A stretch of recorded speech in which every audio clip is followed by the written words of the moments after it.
And hello, ladies and gentlemen, and welcome to another episode of The Kuehl Show. I am your host today, the insider of the insiders, Tyler Kuehl.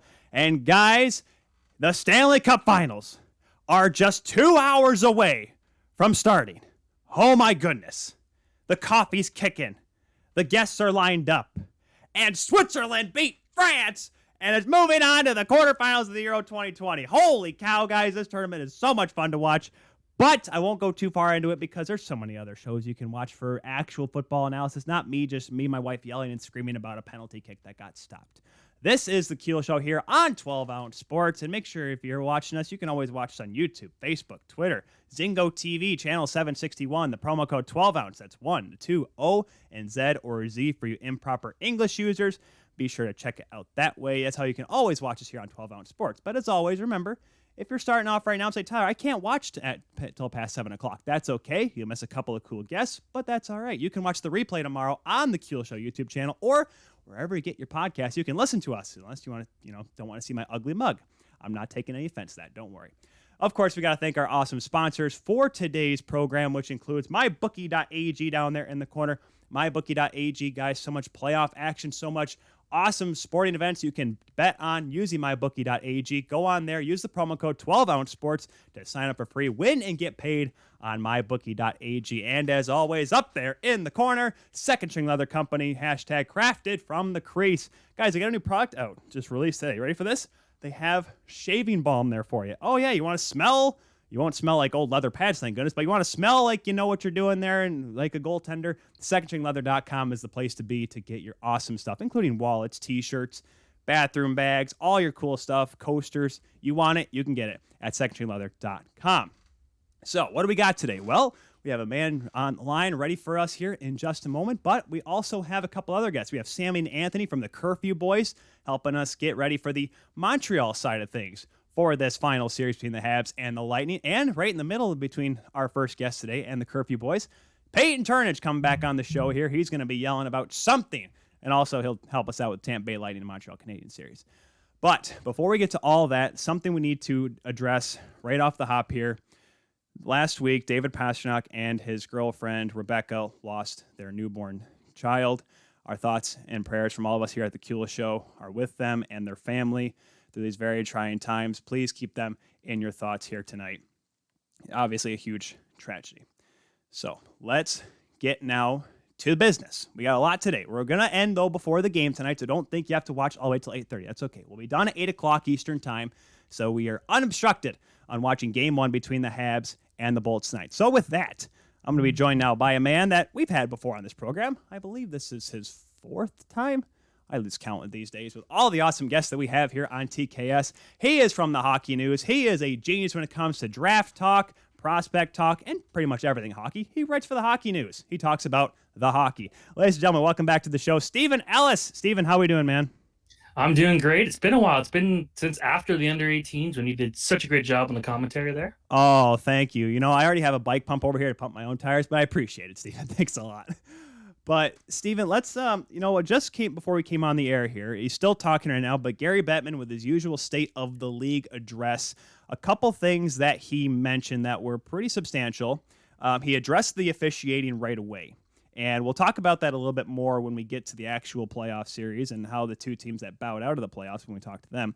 But he did talk about the Olympics and outdoor games. A lot going on. Obviously, I mentioned next January 1st, the Minnesota-St. Louis Blues in Minnesota at Target Field. So that's going to happen. There is going to be a Tim Hortons Heritage Classic, undecided on who the teams will be, but that's the plan for next year. And probably the big one, just because of the market that we have, and I'll probably talk to Peyton Turnage about this, Nashville is going to host a Stadium Series game at some point next year. That's pretty cool. Yeah, it's the outdoor games. I know they get a lot of flack, and I've given them quite a bit, just for the fact that the novelty's kind of worn off. But it doesn't wear off when you get to host it. When the game is in your city and your team's involved, you love it because it's like a cool, unique event. Sure, it's not gonna appeal to, I don't know, a Florida Panthers fan or a Dallas Stars fan who doesn't get to see their team in the game. But for fans of the team, they love it. It's a big festival, and I like what they're doing. So it's nice to see Nashville get that. That's pretty cool. Obviously, an incredible hockey town. They just love hockey there, and hopefully they'll have a competitive team to kind of show up there. Well, we'll have to wait and see. We'll probably talk about that with Peyton Turnage, like we said. That'll be coming up just past the bottom of the hour here on TKS here on 12 Out Sports. But the big one with the Olympics, Steven, this is obviously a big deal because the players really want it. That was actually part of the re-signed CBA before the season started, is that they want to go to the Olympics, and the league said if it can happen, absolutely. Bettman pretty much gave the old lawyer answer saying that he isn't sure, and he kind of pertained. He didn't say it outright, but he pertained to the fact that it may not be safe for the players to send the players over there. And China right now, yeah, it's a little wonky, but it still is maybe a big loss for the NHL to not have their best players in the biggest Olympic and biggest sporting event in the world. Absolutely. The NHL's invested a lot of money and time into building hockey in China. And in reality, hockey in China is not doing so well. Obviously, the country's got a lot more other issues right now. But when it comes to their hockey team, it's going to be a bit of a disaster. If Canada had to play China, I would fully expect it to be over a 20-goal deficit if Canada tried at least 70% of the game. When it comes to that, I was kind of on, like, I love the 2018 Olympics. I thought that was amazing. I thought it was still great hockey. We almost had a huge underdog story in Germany winning gold. In the end, Russia did.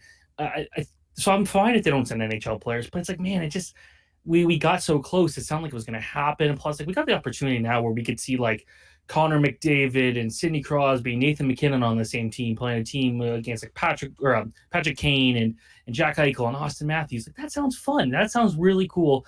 That I feel like we are getting closer to missing that. The fact that we don't have confirmation at this point, I think, does send a good message.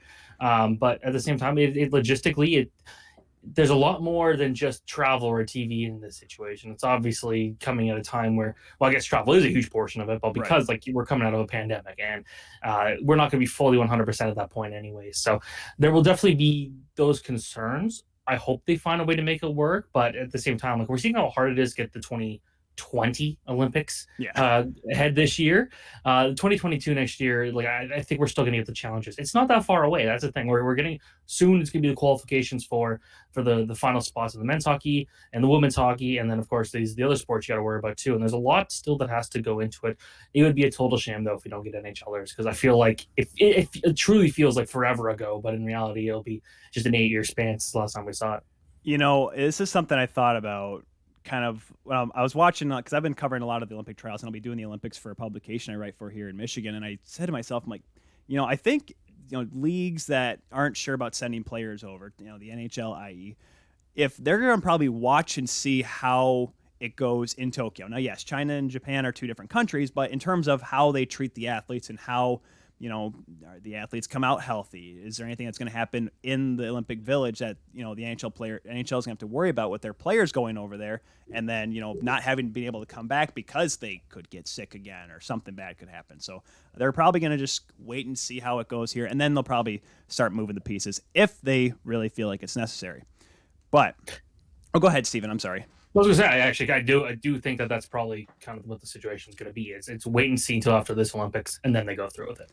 So it's going to be fun. I hope the Olympics happen. Now, yes, Olympics with no NHLers. It was fun to watch. It was unique. Did it suck staying up till 3:00 in the morning? Yes, but that's No, it didn't. I changed my sleep schedule completely. It was great. I'll say this. I woke up at midnight to watch the U.S.-Canada gold medal game, the women's gold medal game, and I'll tell you right now, I stayed up at 3:00 in the morning for a shootout for a championship game, Steven. Listen, we've gone over shootouts before. Shootouts in more of them. You need more of them. Every game needs to be decided for shootout. Even 6-0 games. Do it. Listen, penalty kicks in the Euro is one thing, Steven. A gold medal game is something different. Yeah, we need it. It's a great way of ending the game. No one hates it. I think it's really popular among all hockey fans, no matter what. You know what I think they should do? Screw it. We're going to do a full skills competition style. The first event's going to be hardest shot. All right. And then the second one's going to be fastest skater. If it's tied after that, then you can get a shootout. You get a breakaway relay after that. There you go. Yeah, we're gonna get much quicker. We can get through way more games in a day if we all every game was just a shootout only. Just skip overtime. Just overtime. Who cares about this 3-on-3? No, skip 60 minutes. Just do a shootout. Just see who wins in 5-minute intervals and just keep playing do 10 a day. You know what, Steven? We're making some headway here. Maybe not at the regular season games or whatever and all that. I'm saying this: the teams that finish at the bottom of the league, the tankers, the 5 teams, have a skills competition. Whoever wins the skills comp gets the first pick. Oh, I bet you that would not go over so well at all whatsoever, but I think it'd be hilarious. I'm sorry that Buffalo's going to lose because they don't want to give their best player the right medical treatment, but that's neither here nor there. What would the UFAs do? What would the pending UFAs do on these crappy teams? Would they even try in the shootout? Because not that they care, right? Okay, fine. If you want to leave the UFAs out so you don't have to worry about any finagling or any shaving or whatever. And, Steve, since we do have you here, like I mentioned, you are a draft expert. You do a lot for the Hockey News there covering the draft. I said something a couple weeks back that some people retweeted at me and texted me and said, "What the hell are you thinking?" I said that because Owen Power came out on NHL Now a few weeks back saying that he didn't want to play, or excuse me, he wanted to go back to college. So that he's going to want to go back to Michigan. And my little tinfoil hat was on during the show, and I said, what if he doesn't want to play for Buffalo? What if it's not a thing where he wants to go back to college? He just doesn't want to play for the Sabres. When I say that, Steven, what goes through your head? I get your thinking. In reality, you're not drafting for how good of a player you're going to get the next year or two. So I don't think Buffalo is swayed no matter what. I think even if he doesn't want to go there, I don't think if Buffalo likes him as the best player, I don't think it's going to be like the OHL where the player just refuses to go. Like I think it's going to I think it's going to work out. The thing with Buffalo is he's got an opportunity there, and we said this with Eichel, and we've said this with Rasmus Dahlin. At some point, maybe it'll work out. He's got an opportunity to be a leader there. Yeah, I still think it's a pretty interesting idea because once this team does figure things out, it's still a pretty good fan base. It's a crowd that loves their hockey and loves when they're successful. And we saw in their playoff runs about 10, 15 years ago that they were, they had some really good fun and runs there. So I don't agree with that, but at the same time, it's not crazy either to think that could possibly be the case. But I don't think Buffalo cares no matter what. I just remember I thought that because Trevor Lawrence for Clemson, he was going to be the number one pick, and he said, I may stay my senior year at Clemson. That was when the Jets were the last place team in the NFL. Jacksonville takes over. It's sunny Florida. Trevor Lawrence is going to the draft. That's where I kind of came from my mind. Like I said, tinfoil hats taken off for this program, Steven, I promise you. I like it. So let's jump now to recent events here. We already have the final two teams getting ready to take on Game 1 tonight, Tampa versus Montreal, 8 o'clock puck drop Eastern time, 5 o'clock for all you folks out west. But let's quick talk about the two teams that are no longer there, the Islanders and the Vegas Golden Knights. Game 7 on Friday, Steven, was tense, but that's what Game 7s are. But I still, after that Game 6 win, Beauvillier scores a game winner, I said to myself, Islanders, it's been real. Even though a lot of my folks, a lot of my friends that were cheering for the Islanders thought they could pull it through. I'm like, you won the last game at Nassau. You're not going to win Game 7 in Tampa. And you know what? The Islanders have nothing to be ashamed of. Yeah, that's one where I didn't get to see the game live. I had to listen to it on the radio live and then watched it later, and it was just as exciting on the radio as it was on TV. Who'd you listen to? It was the Tampa Bay Radio Network. Oh, I'm sorry. I'm a Chris King fan. Maybe it's because I'm biased. We've had him on the show. I like Chris King, the Islanders guy, but I know you're talking about Tampa's guy. But anyways, continue. It's whatever Sirius XM had. I believe it was Tampa. I know the executive VP there. I'll give him a call here in a minute. Yeah, go drop the gloves. I'll live on air. So the Islanders, that was one where no one really expected them to win the series, but no one expected Montreal to beat Vegas either. So for that, they put up a good fight. The problem was this was still a team that was missing one of its best players in Anders Lee, and a lot of the guys just really didn't show up in a big way. Like Jean-Gabriel Pageau was outstanding in the first two series and just was nowhere to be found in that series. And we talk about like Vegas, when that's been the one where it's like, well, where were those goal scorers? Well, the Islanders kind of had that same situation there. And let's not forget, they were not the better team in Game 6. They had a really good second half, and they really took advantage of some opportunities, but they were not the better team in that game. So when all said and done, I got to be happy with the way the Islanders played. They're obviously not the most exciting team out there, but they're a team that works really well together. They got a good GM, they got a good coach, and they got really solid goaltending for the most part. But the way they had to battle back after losing 8-0, that was a tough situation for them to be in. If they lost 3-2 in overtime, I think it's a different story. Because they lost 8-0, it's like every moment then is do or die, and it's like you can't you got to just completely change the way you play it, and that put them in a tough spot. They won, but in the end it wasn't enough. So good on the Islanders, but you're playing against a team everyone kind of expects to win the Stanley Cup. So it was going to be hard no matter what. Yeah, and I didn't look at the cap friendly numbers. I don't know if it was an 18 million difference between Carolina and Tampa that it was with the Islanders. But I'll tell you what, the UFAs, there's a few guys are going to have to re-sign. I know Pellick's going to be one. That's going to be a big one. Sorokin's another. So, but if they can keep the right pieces there with Lou and Barry there, I think they'll be certainly a contender next year. The team that I thought, last week Nick Alberga thought, everyone else probably thought was coming out of the other semifinal was Vegas. They lose to the Montreal Canadiens. Now, yes, it is an upset by any stretch of the imagination, Stephen, but what happened to the Golden Knights? Was it they got goalie by Carey Price? It could be a point, but Mark Stone says he wasn't good enough. The team wasn't good enough. What was wrong with the supposed Stanley Cup favorite in this Final Four?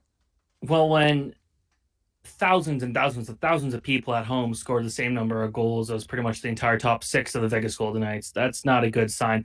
Vegas really just did not look comfortable with with their top players, and it's like I don't think they knew what to do with when Montreal would take a lead. It's like they just kind of like, like we're used to leading these games. What's going on? And they just really didn't look good. This is a team that barely beat the Minnesota Wild, a team that really was kind of relying on like Cam Talbot and Kirill Kaprizov out there.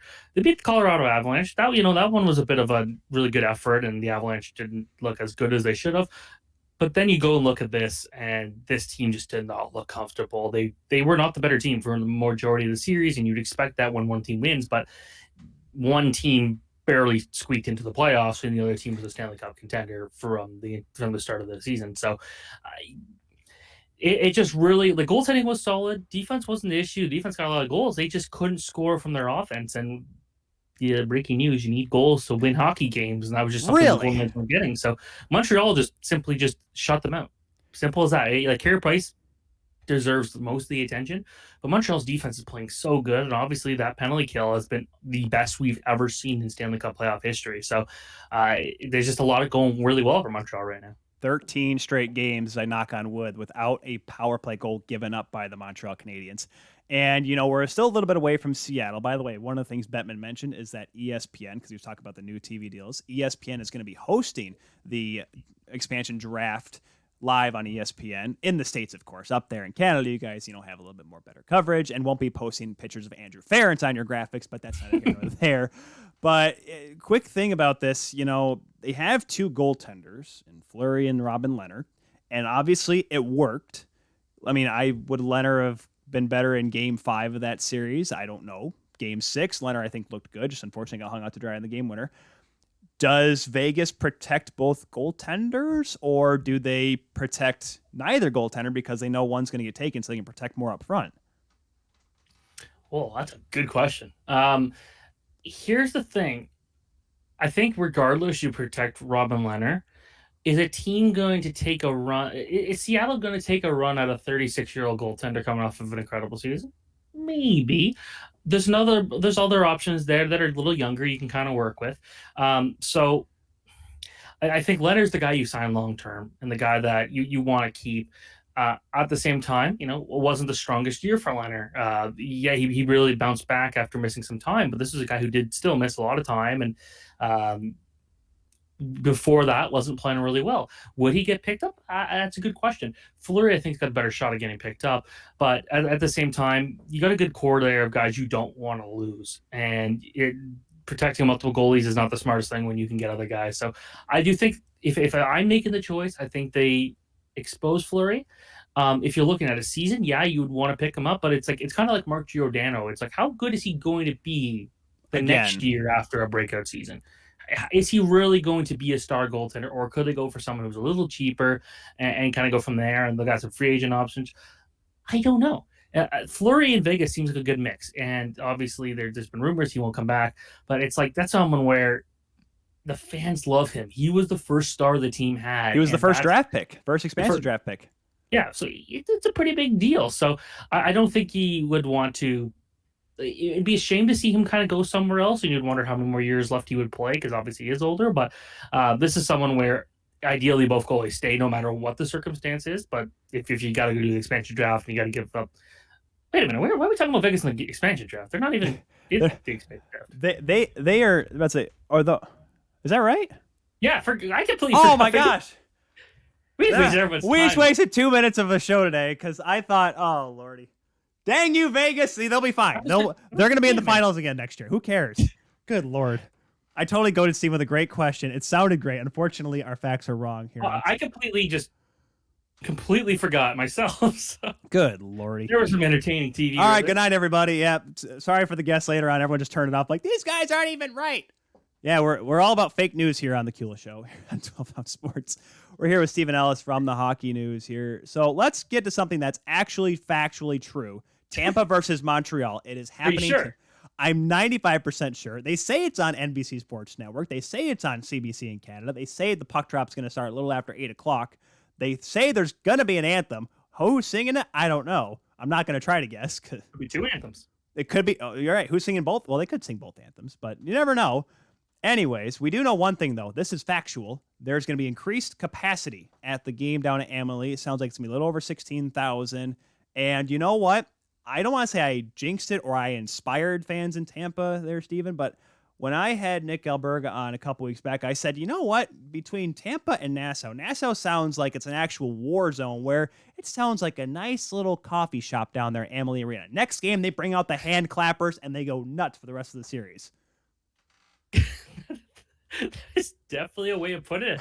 Yeah, gotta love the atmosphere though. Every time the Tampa plays, like that's a passionate fan base that maybe for a couple of years kind of teetered off after they won their last Stanley Cup, but in 2004. But then they came back and clearly they love their team and they got a really good group to love right now. And I'm really fortunate. I'm going to Montreal for the 3 games out there, and I haven't been to a hockey game since March 10th, 2020. So it'd be nice to get back out to that. And obviously in Montreal it'd be cool, but I really hope we get some news on a expanded fans there, because the 3,500 or whatever it is, not exactly a lot, but for Tampa Bay, it's going to feel like old times. And I'm really excited for them because last year they didn't get the chance to witness the Stanley Cup in person. Right. Now they've got that opportunity. I'm really excited for the people out there. Montreal did put out a statement today that they're actively trying to see if they can bump that up, which is good to see. Now, here's the question, Stephen. Can you disclose how you're going to go to those games in Montreal? Is that with THN or was that on It is with Hockey News, yeah. Okay. I was about to say, I'm like, holy cow, because I saw the ticket price in Montreal, the cheapest. Did you see it? I'm not buying a ticket. It was over $5,000 for the cheapest ticket in Montreal. Now, that could have been off a website or whatever. There was a bot selling it, but I'm telling you, people are going to pay a crap ton of money for that. Like I swear I could never go to a Toronto Maple Leafs Stanley Cup final game simply because the fact I don't have a 401k or $9,000 to spend. So, I mean, that's how bad it is. I know people that, like, I know one person personally who bought a ticket for the game 3 who I know can't afford it. So I'm interested to see how that works out. That's an expensive ticket for anybody. I wonder how many, now this is legit question, how many loan applications have been going on at banks around Quebec to see if the people can get like a few $1,000 loan to pay back just so they can get a ticket, a personal loan. And they're going to see like an 8-0 game or something. That's going to like feel even worse. You know what? They can put that ticket up on the board and say, that's the game I went to when the Habs got smacked by Tampa. I gotta say this. I hate overvaluing or getting too excited about any hockey game, because just the nature of hockey and the nature of sports, with so many games going on here, there's a very good chance you'll get completely disappointed if you hype yourself up too much. And I'm definitely worried about that in the playoffs with the prices that people are going to be paying for this. But you know what? Again, to a lot of people, this is the one chance they've been waiting for decades to be able to see the Montreal Canadiens play here. They have that opportunity. Yeah. You want to make it happen. Because, hey, it's been 28 years. So why not try to have a chance to see history? I was doing nothing 28 years ago. I was not alive. Neither was I. Yeah, we just say like, yeah, I remember that. Hey, listen, I may have been born in 95. Kerry Fraser's the worst ref in all time. That's all I'm going to say. I'll say this. My dad was a Leafs fan. My mom's a Habs fan. And they got married in 93. It looked like the Montreal Canadiens and Toronto Maple Leafs were going to play each other in the final. Didn't happen. Would they have been married during the final? They got married 2 months before. Oh my gosh! They thought, like, oh my gosh, this is gonna be awesome. We're gonna see these two teams be competitive for so long. Not really. Oh, and thank you, Gretzky. Oh man, that'd be an incredible story, because my wife, she's a Michigan State fan. I'm a Michigan fan, so once every year. Because hockey, she doesn't, college hockey, Michigan beats State all the time. Football though, that's the one day of the year we're married, but not emotionally.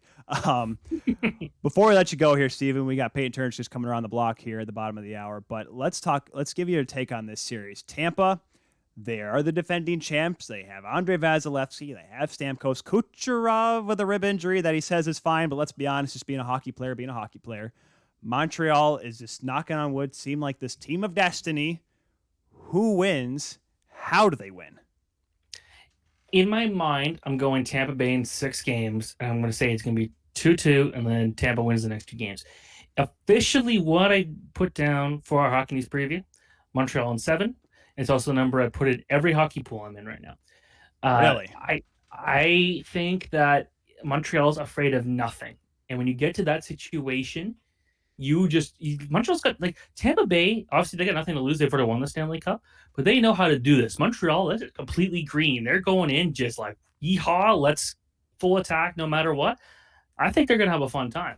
I think it's be a very competitive series. Montreal, when they take a lead, they don't really lose it. There was that one game where Montreal, I believe it was Game 5. Montreal did Game 4, Game 5, Game 4. 4 against Vegas, yeah.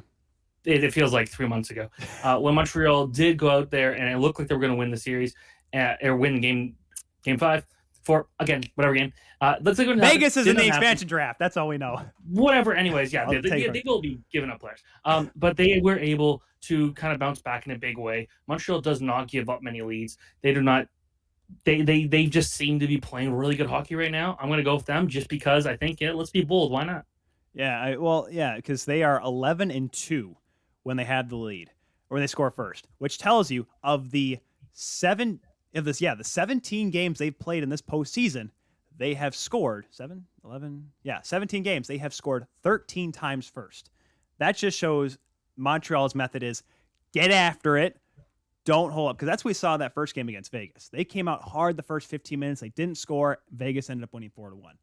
But the rest, that's their MO. Their one win was Game 3 when Nicholas Waugh scored first for the Vegas Golden Knights. That's the one win they've had of the 4 games that they have not scored first. So Montreal knows how important it is.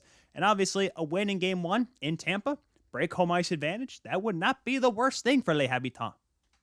No, not at all. I will say this. If Montreal Canadiens, if you guys are listening to this, and I know you guys definitely are, start selling jerseys with YOLO on the back, because that is basically Montreal's motto this year. No, you can't now. Not anymore. Not after that. We got YOLO 69 in the back of your sweaters, guys. That's what it's got to be.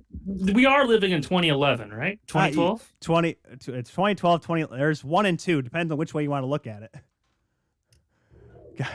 YOLO on the back of a sweater. Don't actually do that, Montreal Canadiens. That'd be really stupid. But it's almost like that's kind of what the Montreal's playoffs have been. All of a sudden, the Fanatic site's been broken down because Stephen Ellis suggested a crazy idea. Good Lord.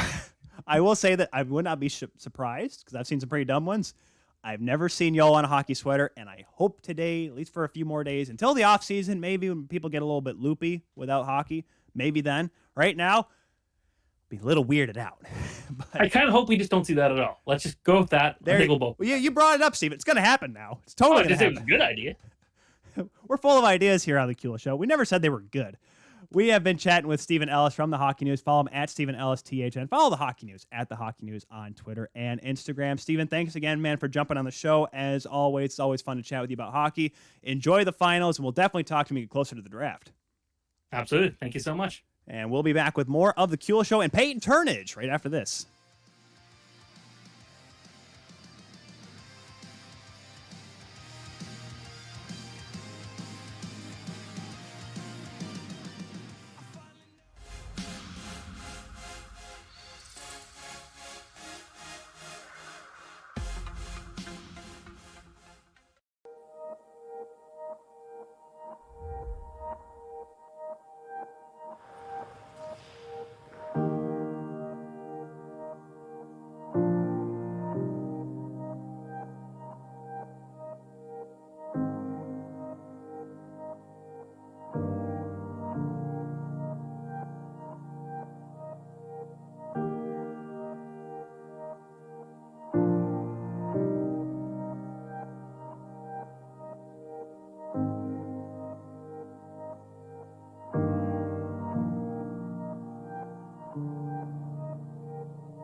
And welcome everyone back to the Kuehl Show here on 12 Ounce Sports. The Insider of the Insiders, Tyler Kuehl here, back with you.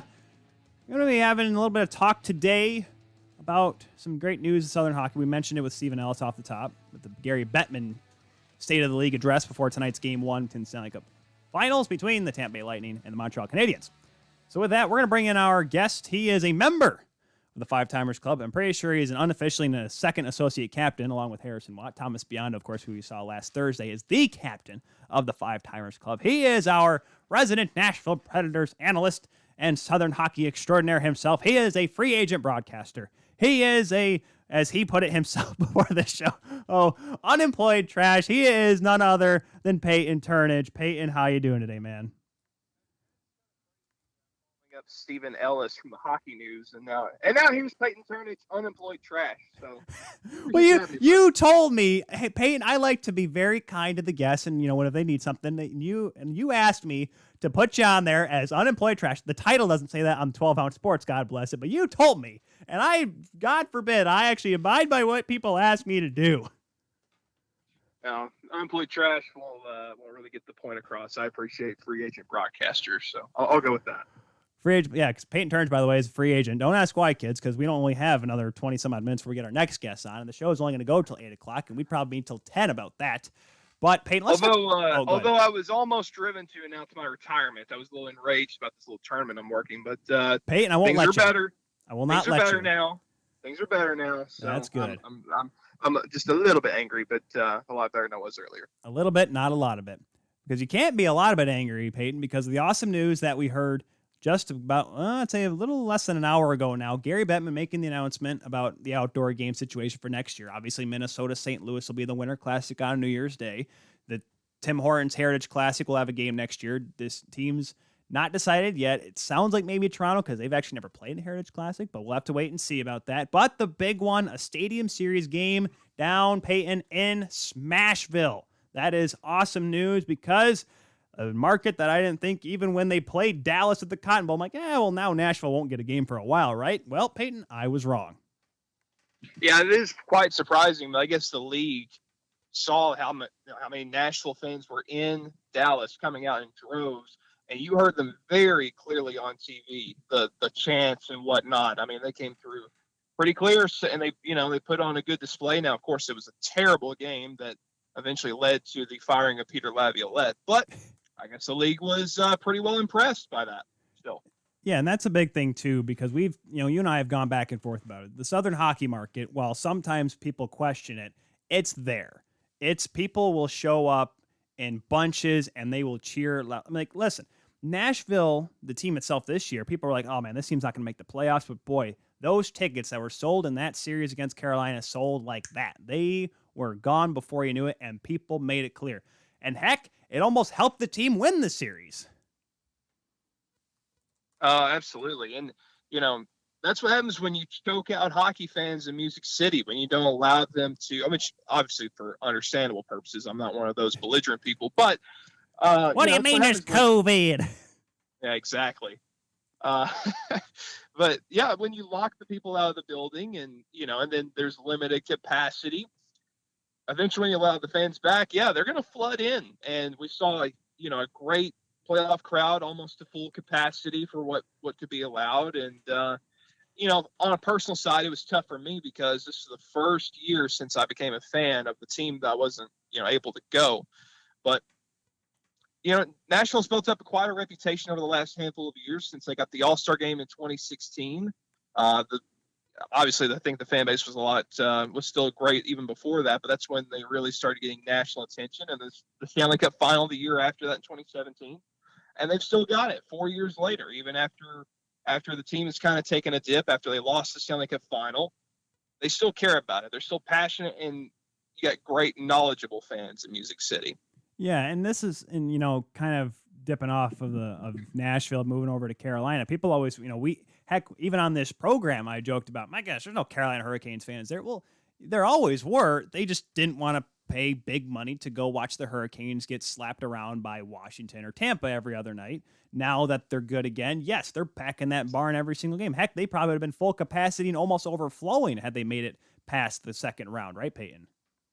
Absolutely. And, Carolina's fans, I think I might have mentioned this last time I was on your show, especially in that Washington series a couple of years ago. I've never seen a better standing ovation closing out a hockey game. For the last 5 minutes of Game 6 in that series, you had fans that, they did not let up, waving their towels, screaming the whole time. It's one of the better crowds I've ever seen in hockey, and, you could maybe even argue in sports. So very, very underrated Carolina. And like you said, they only get guff because they've been inconsistent. But here they are when the time comes to show up. Yeah, and Jeff Merrick likes to bring it back to this room. Whenever he talks about the fans in Carolina, he mentions Game 7 back in the 06 final against Edmonton, where literally, and I didn't see this, I don't think I saw this again, Peyton, until that series in 2017 between Pittsburgh and Nashville, where fans would literally stand the entire game. Because, traditional hockey fans, it's, just sit here and there's a goal. Hey, there's a goal. Or, oh, there's a big hit. But every other time it's like, all right, be quiet. Don't mention anything. Everything's okay. Don't say anything. Be quiet. Hey, nothing's happened. Keep it down over there. Where in Nashville and Carolina, it's like, wow! Icing call. Yeah! Like but that's the passion. That's why it's so much fun to either go to those games or even watch them on TV. Well, and I think helping out is, how half the fans are drunk. So I think that's got to Why, beer price is cheaper down there at Bridgestone? Not at all. No. An arm and a leg. But you can always hit up the bars right beforehand. So you got the bars right beside the arena. Right out there in Broadway. In Carolina, you can tailgate in the parking lot. Like the whole outside is just a big giant parking lot where you can tailgate. So I would say the inebriation probably plays a little bit of a role in that. Well, sometimes, liquor gets you there quicker, right? That's exactly what you need. It's fun to watch it, and it's always fun to see. And, one of the markets, and I said this with Stephen Ellis, and I kept harping on him.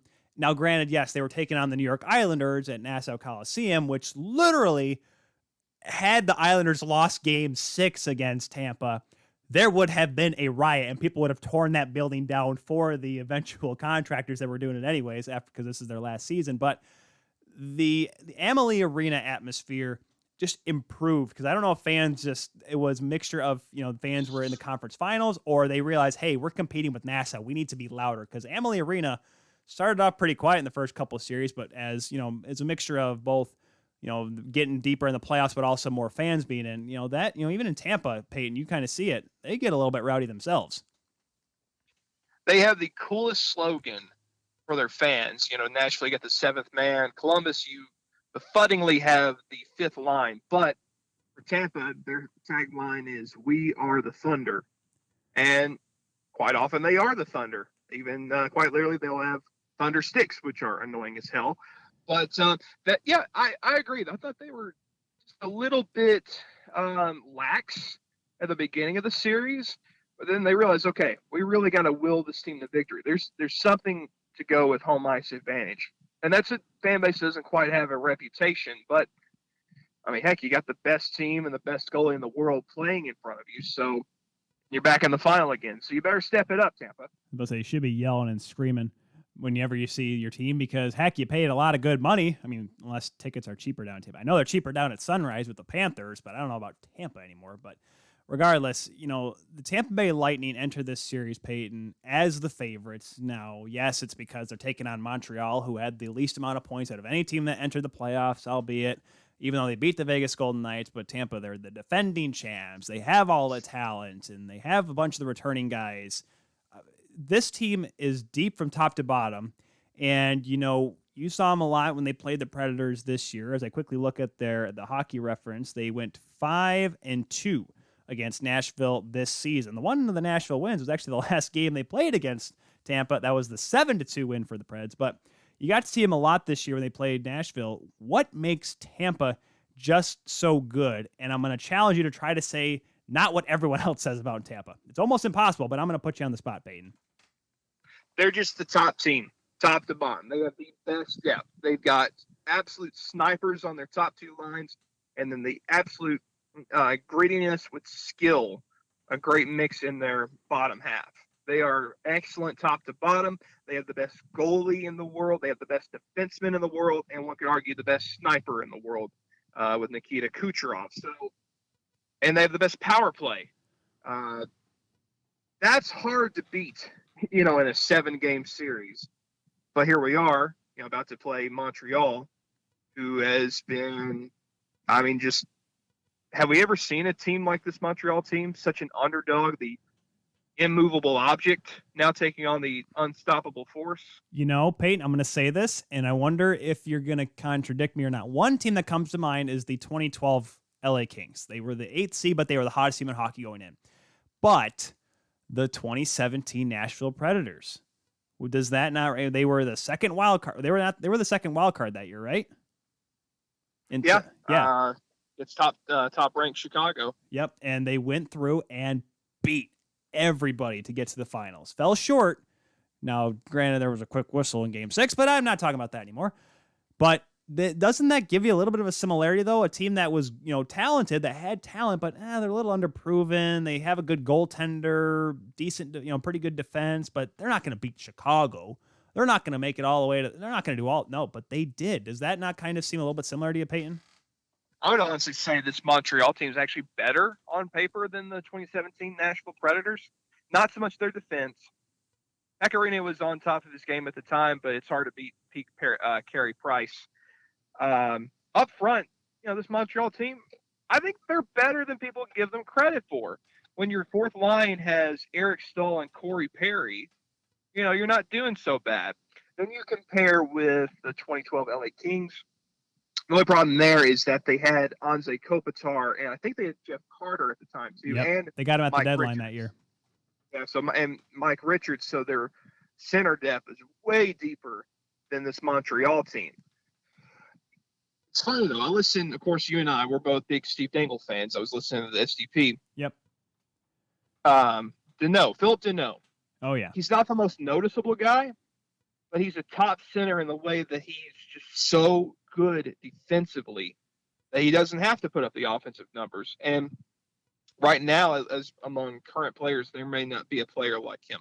But I think, I'm kind of going all around the board here. But that's fine. That's good. How does Montreal get this far without Cole Caulfield? My God, what a spark plug that kid has been. Right now, he's the most fun player to watch.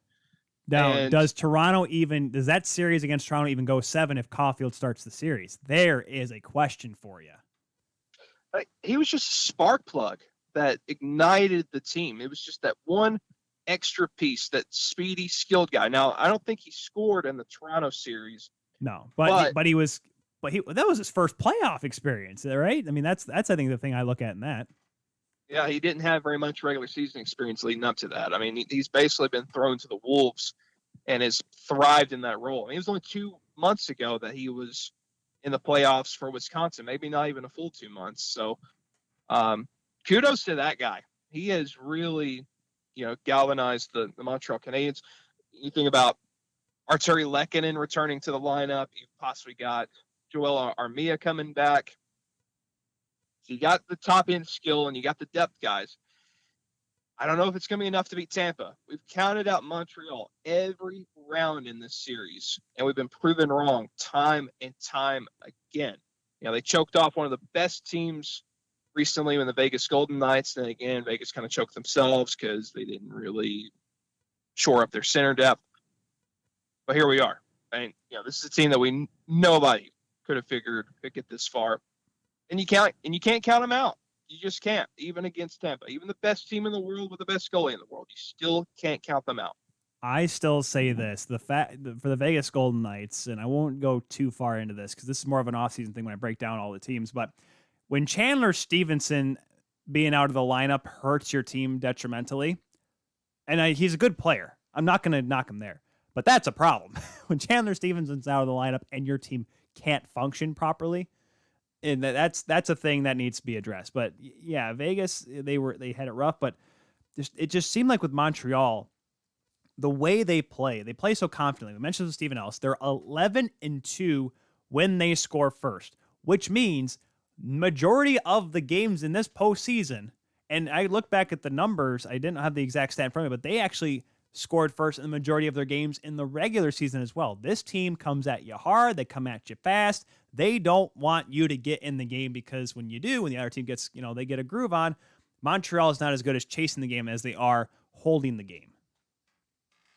And what do you call a team like that? Good. A juggernaut. No, you Chris Johnston person, you. How dare you, Peyton Turnage?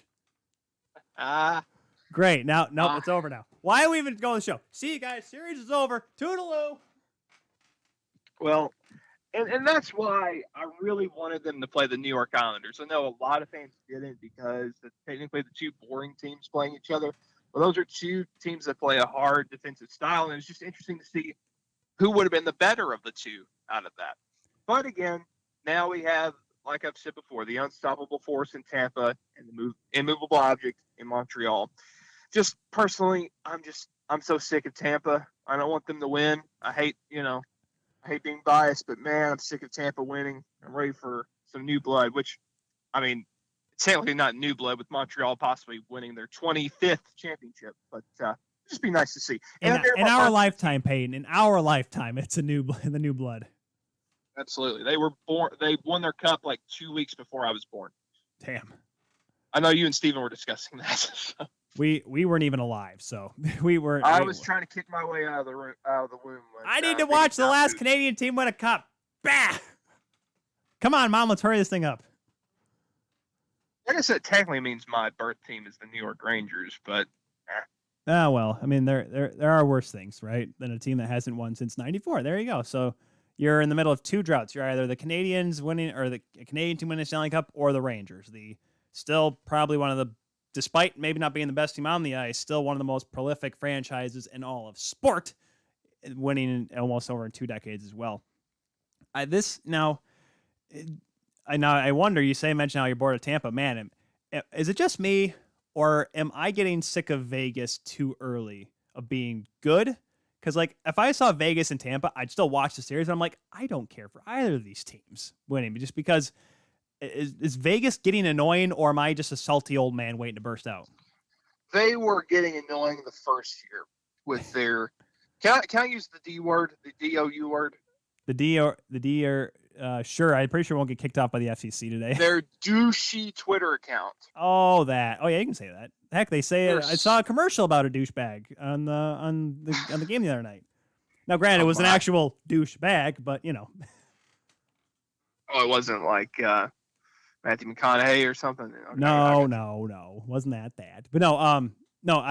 I will say this: when that happened, Peyton, because we got a few minutes here left with you. It was funny because I remember I said to myself, this is the most ECHL Twitter thing I've ever seen in my life. But yet, it caught on.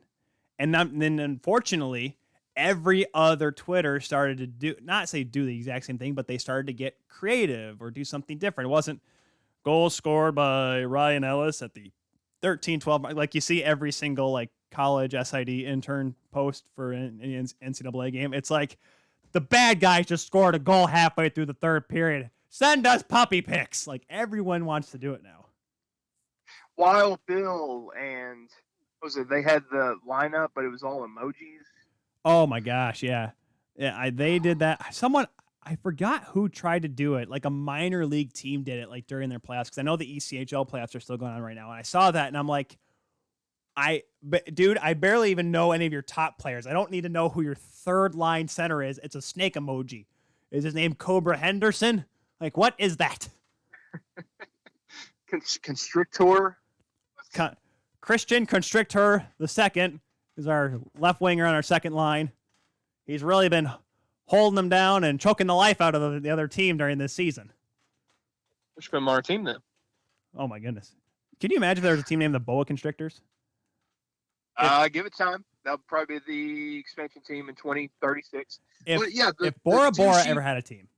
But anyway, sorry, yes. Douchey Twitter account, they're like pyrotechnics. Their PA announcer is really annoying. Their like casino jackpot sounds when they score a goal is really annoying. How can you play when that goes on, though? Like, you hear all the noises. Like, how can you focus? You could hear that with your TV on mute. It's so damn loud. Right next to Pierre Maguire saying, and they just hit the jackpot. I can. Yeah. Okay, I gotta get your quick opinion real quick. Oh, no. Stanley Cup announcer, should it be John Forsland? Yes. Instead of Kenny Albert? Yes. Because here's the thing. Johnny Forsland, because ESPN gets it the next few years, and I don't know if Root Sports and Disney, which is the parent company for ESPN, has that same kind of deal where they can allow regional broadcasters, i.e. Forsland, because he's going to be with Seattle next year, to let him go do the Stanley Cup final. This may be Forsland's one and only shot to do the finals, because Kenny Albert's going to be doing it for TNT. There's no question about that when they get the finals for the 3 years. And ESPN is probably going to shove John Butchergross down our throat because Gary Thorne won't want to do it for the right amount of money. And so if we can get Forsland to do it this year, I'll be okay with it. Oh, Gary Thorne, man, that would have been great. I know it's not going to happen, but well, he's not working for Baltimore. I know that. So I wonder if that does happen, because I haven't heard who's saying I don't know. We'll find out tonight in a little over an hour. I'm pretty sure it's already been posted somewhere who's calling the game. I think it's Forsland. I don't see why it wouldn't be. It'll be. It's Kenny Albert. Really? It is Albert with Olczyk and Boucher. Okay, Boucher. I'm about to say, like, oh, thank God. I'm about to say, please don't. Now, granted, we would see the live execution of Pierre Maguire on the air if John Forsland had to do one more series with that man. Let's be honest. We'll say it was a good trade-off having to deal with Pierre, but you had Joe Micheletti kind of balancing it out. I know old Pat would be proud, but oh yeah, but every single time Pierre said, "My goodness, Joe, look at that play there, Joe, wasn't that a great play, Johnny? Let me tell you right now." Okay, that's great, Pierre. You're the guy supposed to be talking. Say what you want to say. And Johnny did not put up with Pierre's BS all year long. Gosh, John Forsland. I really hope, because that guy, he's got a great voice and he's wonderful, and it's a bummer that he doesn't get the chance, because like I said, unless there's a deal that's different that we find out later on next year working with, because that's going to be, like I said, Root Sports is going to be broadcasting the Seattle games. If they can get a deal with that Johnny had when he was in Carolina, where he could do both the local games and the national games for either TNT or ESPN, because ESPN needs people. Oh my gosh, they need people. And I'm not just saying because of Butchergross. It's because of also the fact that they only have, like, Steve Levy's like the only other guy there. Now, granted, yes, they did hire Leah Hextall, which is awesome, but you need more people, because if you're going to be broadcasting as many games as you want to, you need a wide talent pool. So maybe that's just my broadcaster analysis not coming out of me, but I feel like you need more. So I feel like Disney's got enough money to make that sort of thing happen. Disney Plus is kind of popular, Peyton, if you don't know. It'd be kind of cool with, now this is me being a biased Preds fan, it would be kind of neat to hear Willie Donick, the Preds TV announcer on the national stage. He actually does have an ESPN affiliation with the 102.5, the game station here in Nashville. Right. Both he and Chris Mason are made for TV, so that'd be great I think that'd be great additions for the national stage. Will it happen? Probably not. Yeah. And for Forsland, oh man, he's going to have his hands tied. That's a lot of travel coming out of Seattle, but because they're going to want East Coast games. They're going to want primetime 7, 8 o'clock games. Not, all right, we're here in LA. Your Wednesday night hockey night here on ESPN. Los Angeles versus San Jose for the 6th week in a row. Wednesday night rivalry. Don't you start. I knew you were going to say that. As soon as I said Wednesday night, I'm like, here comes rivalry night all over again. The Arizona Coyotes and New York Rangers. Wednesday night rivalry. Oh, my goodness. Oh, I forgot to ask about Connor Garland, because there's issues with Arizona with, I guess, apparently their agent, Connor Garland's agent, has not received any notification that the offer or the money that Connor Garland wants in his next contract has been received by Arizona management, which, as we have learned over this course of this season, they're kind of interesting, Peyton, and not in the good way. But they're a family. They're a family. God bless the family. God bless the family. Where are we trying to lean at here? You think they're going to trade Garland? Is his contract up? What's going on with Connor Garland? I believe his contract's up. They asked for it, and they haven't heard anything back yet. So, but that'll be something definitely for the off season. Maybe next on Thursday, because we only have one series to talk about. Probably dive into it a little bit on Thursday as well. But Peyton, as they say, all things must come to an end, at least for this time. We'll definitely have Peyton Turnage on again to talk Nashville. And maybe we get more folks from Smashville. Maybe we'll get Peyton's good buddy John Jensen on the show. Won't that be something there, Peyton? He will definitely tell you no. There's absolutely no way. You say that. Oh, I know. Trust me. I know the guy. I met him at his bachelor party. So. Oh, Lordy. That's how you meet a guy. At his bachelor party. That was the Hockey's Fun game, the Michaela Granlund game against Calgary. That was a great night. It sounds like a fun night. We've been talking Peyton Turnage. Follow him, guys, at Peyton_Turnage on Twitter. Make sure you follow him. And if you know a team that needs a broadcaster, free agent broadcaster, Peyton Turnage, give him a call. Or if you need information, just DM him on his Twitter. Slide into his DMs. Peyton, thanks again for taking the time, man. We'll talk to you soon. Well, thank you, man. I appreciate it. Go Habs. Go Habs, go is what he says. We'll see how it goes. We'll be back with the Sammy and Anthony from the Curfew Boys right after this here on The Kuehl Show. And welcome back to The Kuehl Show, everyone. I am your host all the way over here on the right, Tyler Kuehl, the insider of the insiders, joined now by two awesome guys out of Quebec, just outside Montreal. They are the Curfew Boys, an awesome podcast talking about everything Montreal Canadiens. We got Anthony there in the middle, Sammy there on the far side. Gentlemen, how are we doing today? Oh, fantastic. Excited, pumped, nervous, anxious, maybe every single emotion you can possibly think of. It's nuts. This is absolutely crazy. It's numbness for me. Feeling nothing whatsoever. I've been trying not to think about the game tonight.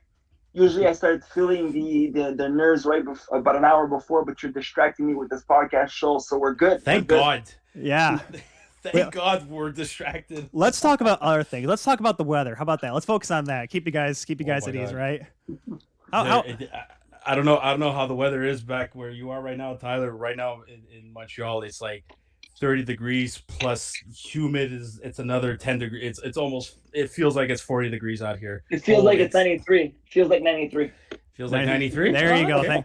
Well, no, 40's 86. I know that. 40's 86. Or no, 30's 86, 90.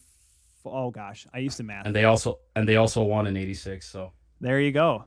They won. It feels like 93, 86 degrees. No, I tell you, we actually had a few tornadoes touch down in Michigan over the past week. So we're kind of recovering from that. I-94 near Detroit's an absolute monsoon, so that's nice. Yeah, we had one just the northern areas outside of Montreal. There was actually a tornado for the first time. At least since I've been around, it was the first time in just northern Montreal there was a tornado about last week. Oh, geez, it was crazy. Yeah.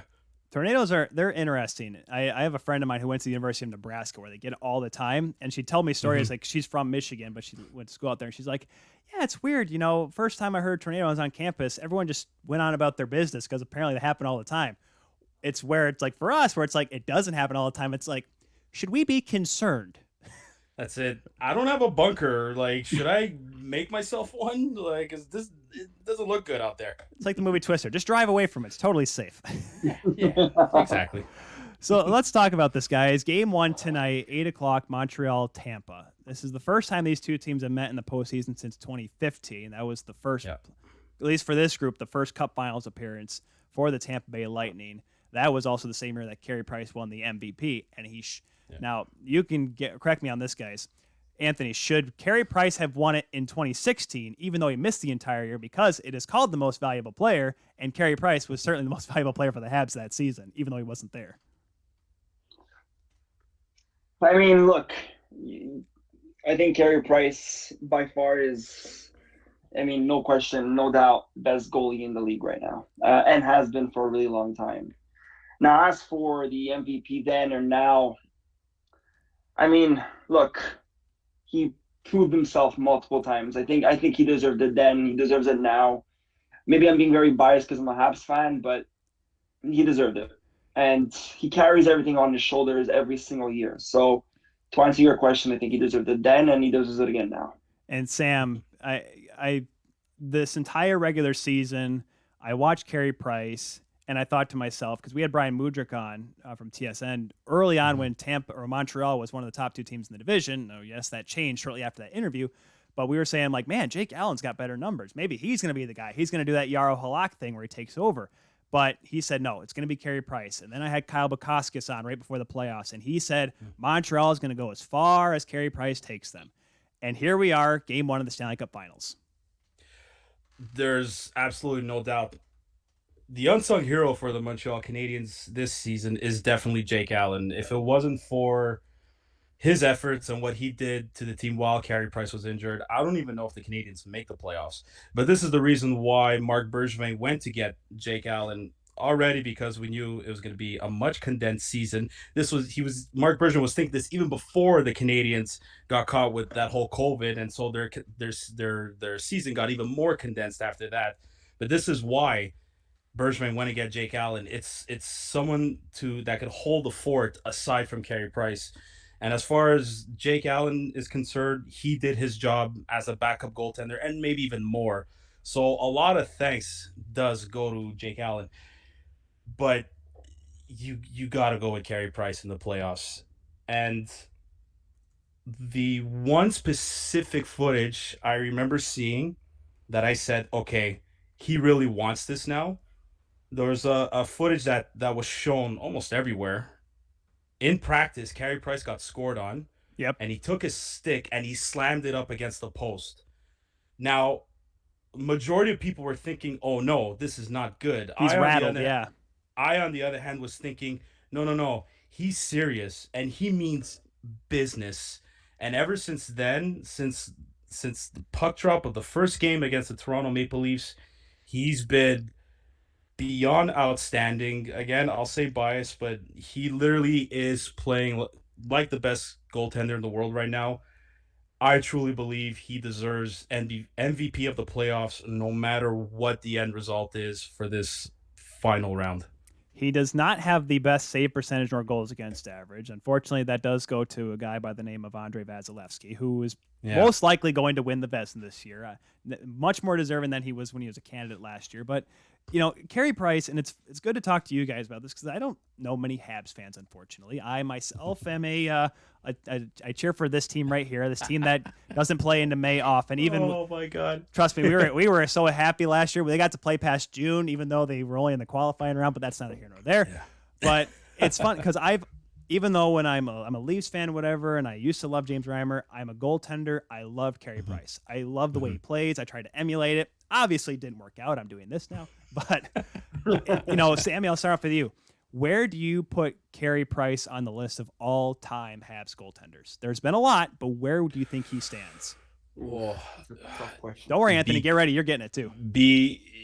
I would put him up as number I hate saying this, number 4 behind Jacques Plante.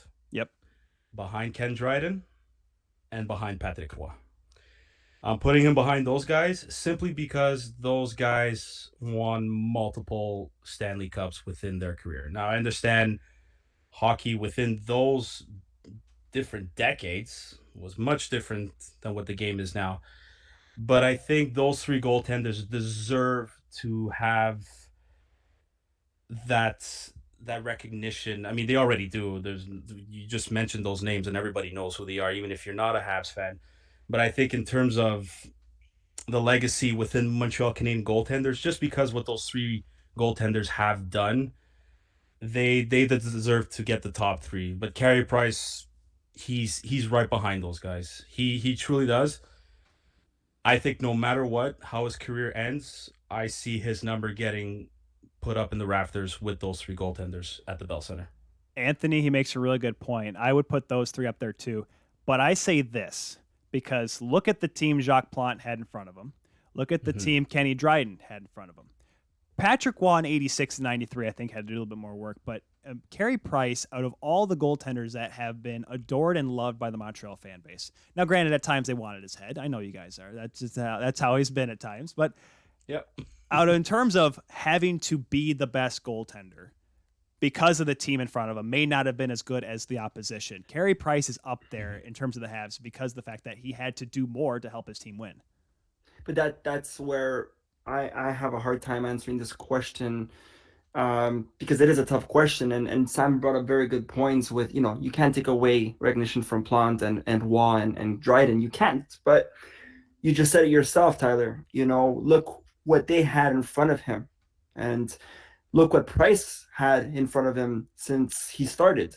He's been since he came into the league, since he came to the team, he's been carrying the team on his shoulders from the beginning. Yeah. He went as far every single season, however far we went, because of him. And we didn't go further because we didn't have a team in front of him. This is a different year. Finally, Price has a team in front of him.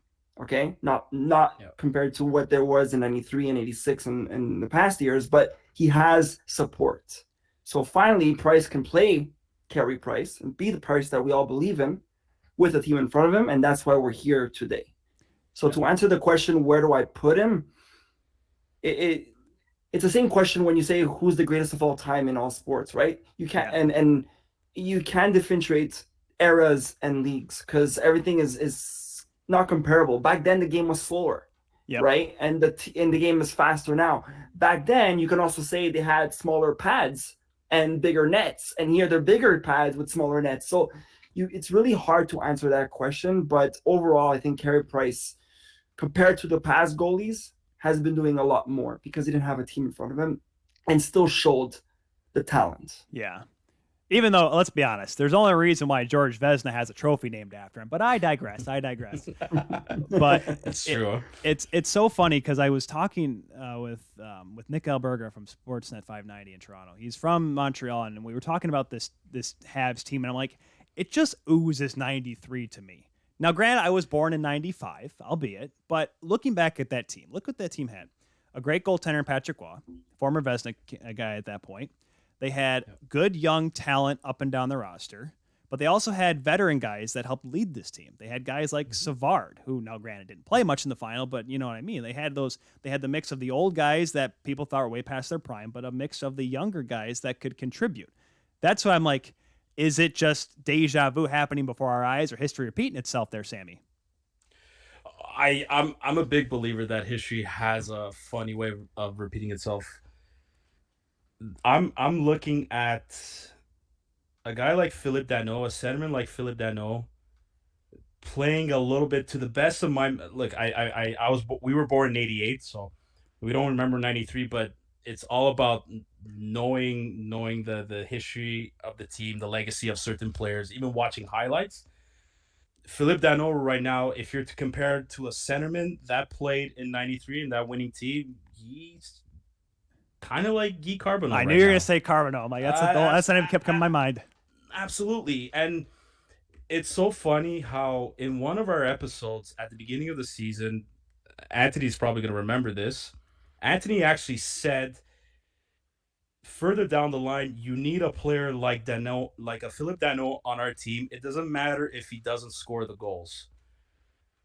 And that point is actually being proven this entire playoff run for the Canadiens. Philippe Danault is one of the reasons why the Canadiens are allowing lesser goals than the opponents. And I think Ray Ferraro said this on TSN 690 here in Montreal. I don't know if it was him or if it was Aaron Ward.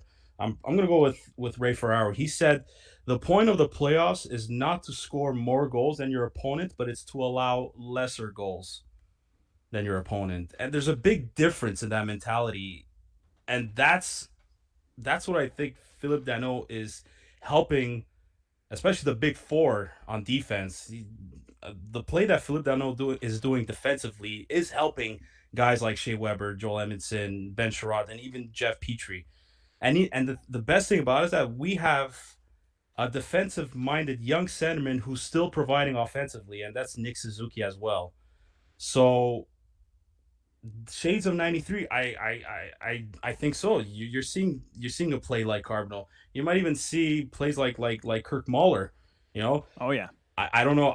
Cole Caulfield right now. I can't think of I can't remember of a specific player that we can compare him to '93, but Cole Caulfield right now he just brought a whole new spark to this team ever since he got called up, and it's just been unreal to see. It's fun, it's exciting, and I think Price is playing exactly like Patrick Roy is in '93. He's that's the big thing. You almost want to see if he can do the whole "I'm going to Disneyland" at the end of that. I hope so. That's what they're all hoping for. But Anthony, Sammy just put up a real big name there. We'll get to Caulfield here in a second. But Nick Suzuki, I remember when this kid was in junior in Owen Sound and then went to the Memorial Cup with Guelph, and I said to myself, this guy is really good. Can he play in the NHL though? That was my question. And then when he got called up, and you know what, he did okay for a little bit of part in his first year. Kind of got thrown to the wolves a little bit, but as these playoffs have progressed, he has turned into this offensive weapon with hands, speed, all that good stuff. But now is a guy that can also play in his own zone, and that for a guy that wants to play for a long time is a big thing. And especially, for Le Habitants going up against Vegas in that last series, they needed center depth. And Nick Suzuki provided that to get over that hump to make it here to the final. Look, I mean, I'm a big Nick Suzuki fan, and you know what? Like you said, he was throwing the Wolves last year, and you probably said it was probably too fast. I'll take that back because last year he proved how much of a great player he was, and in that bubble, he was outstanding. Now, this year started, and all rookies had that sophomore season, that sophomore slump, and Nick Suzuki started off strong. The first 10 games, the whole team was there. They were playing fantastic hockey. Nick Suzuki was like, okay, guys, no sophomore slump here. This guy is killing it. He was showing the moves, his hands, his speed, his goals. And then that slump started, right? He was invisible for a good part of the season. Yeah. And we were in most of our shows, we were saying, where is Nick Suzuki? Where is he? Like, he has to come back, and he has to come back. And playoffs started, and he snapped out of it right on time. The guy is, and you said it, we finally have the centerman we've been looking for, and we finally have a player who can play offensive and defensive, and that's all coming from Nick Suzuki. And you can see how much of a great player this guy is. I think Vegas right now is watching this guy play and saying, shit, we made a big mistake here. And you know what? So many times, and Montreal, we've been struggling for years, going back to every draft pick and every trade we've made in the past and saying, fuck, we shouldn't have done that. We shouldn't have done that. Why did we do this? We missed out on him. We missed out on that. Finally, teams are looking at us and saying, now we missed out. What does Nick Suzuki, Anderson, all these guys coming to the team right now? Toffoli, look, Vancouver probably freaked out at the beginning of this season. Bim Jennings getting fired. Bim Jennings almost lost his job. I don't even know how he has a job anymore. For once, we can say that teams are now missing out on or regretting their trades to us compared to when we would say, oh, you know what, McDonough, Camel, we did that. Oh, why do we pick up Constantin instead of Bergeron in 2004? Oh my God, why do we do that? Why do we do that? Now people are saying, why do we get rid of Suzuki? Why do we get rid of Toffoli? So well, I'm really happy. It's crazy to think that the Canadians initially asked for Cody Glass in the trade. These are the rumors. Oh, Bergevin wouldn't have a job right now. We'll give you Max Pacioretty. These are the rumors. We'll give you Max Pacioretty for Thomas Tatar, Cody Glass, and I believe it was that second round pick. Vegas said no. We'll give you Nick Suzuki instead. Those are the rumors. I want to believe them because, and that's why George McPhee doesn't have a job anymore. Well, there you go. Yeah, it's no. Antti brought up a good point. Actually, just to add to Anti's point, Nick Suzuki actually started picking it up maybe within the last 10 games of the regular season. Yeah. But he really started picking it up when he started playing with Cole Caulfield. And it shows those two right now have tremendous chemistry. And that's one of the big reasons why they have success so far. Yeah, he's been exceptional. And like I said, him with Cole Caulfield. And people are like, oh, Cole Caulfield, where did this guy come from? He just won the Hobie Baker, guys. He's pretty good. But I do a little college hockey stuff. So I kind of knew he had something. I was shocked it translated so quickly to the NHL, but hey, you know what? Yeah, Cale I think all of us. Yeah. But we mentioned, how GMs are going to be fired because they got fleeced out by Montreal of all teams. But Sammy, Mark Bergevin, and someone said this to me. I forgot who said it. Could have been Albert, could have been someone else. They talked about before Game 5 in the Toronto series. Bergevin was pacing like the most nervous man in the world because there was now undisclosed rumors, more or less just a feeling that if Montreal lost that game, that he was going to be fired.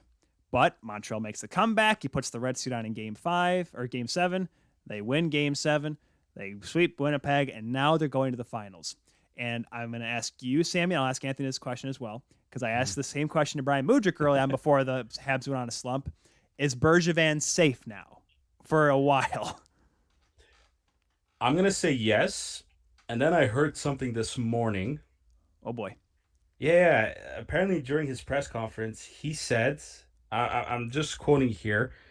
He goes in French. He goes, "If we win the Stanley Cup, I could retire."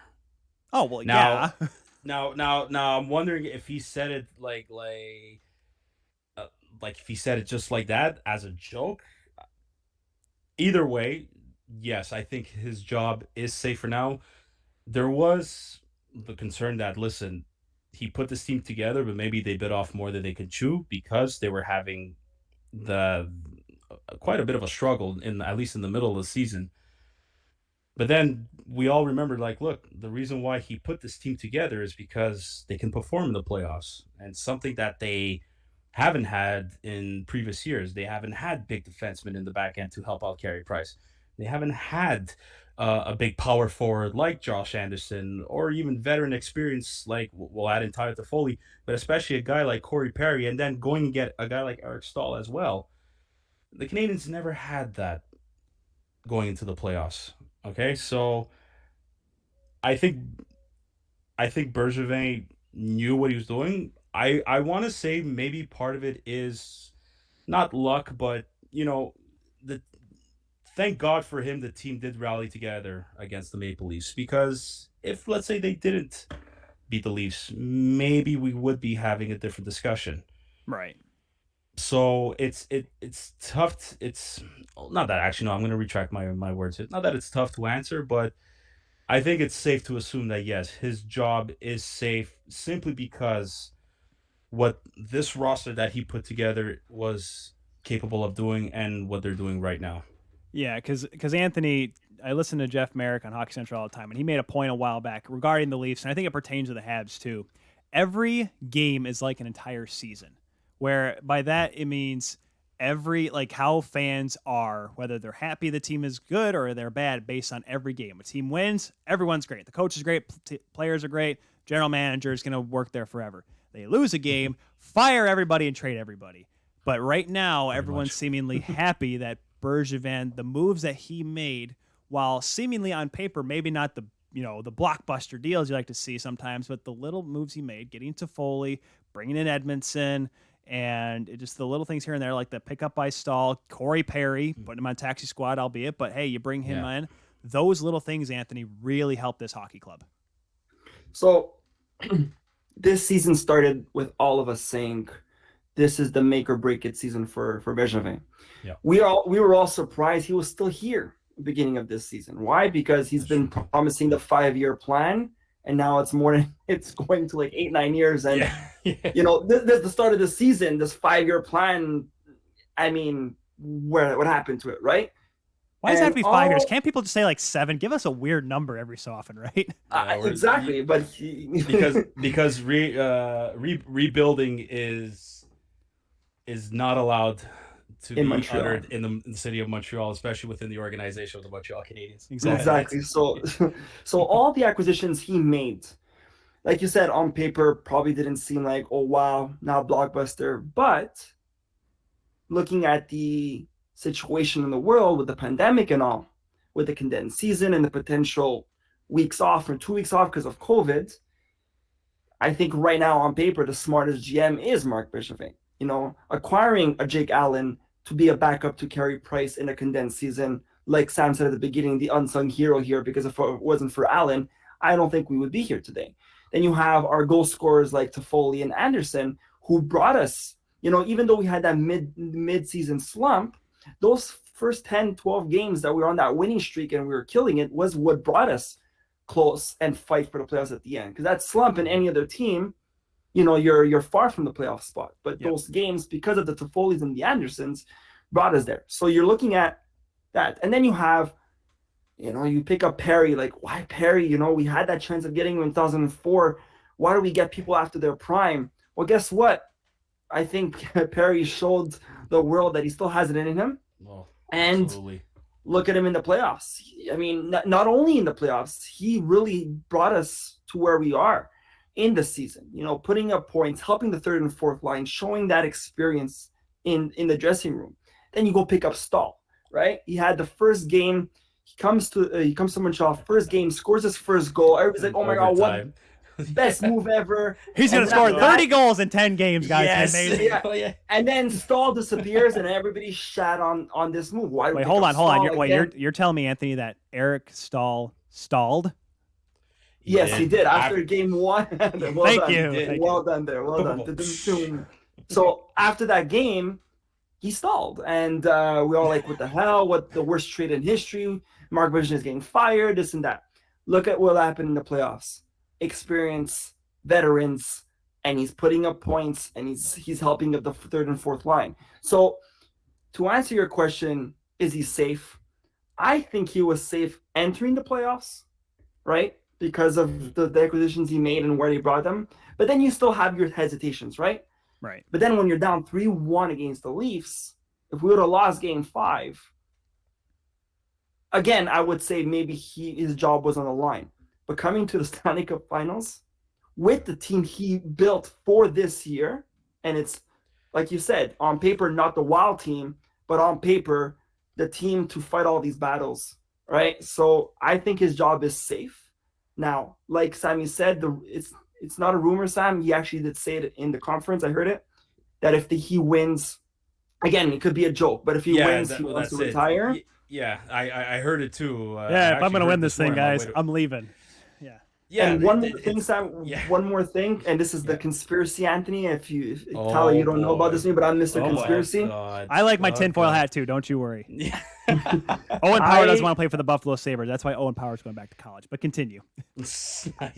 When the Montreal Canadiens were getting in that slump and we weren't sure what was going on, out of nowhere, Patrick Roy gets his coaching agent to start coaching again in the NHL. And right there and then I said, something's fishy here. Something is fishy here. I think Roy wants to come back to the organization. And then everybody's like, "Why, you're stupid. Why would you say that?" This and that. And then the Patrick Roy commercial with Tremblay.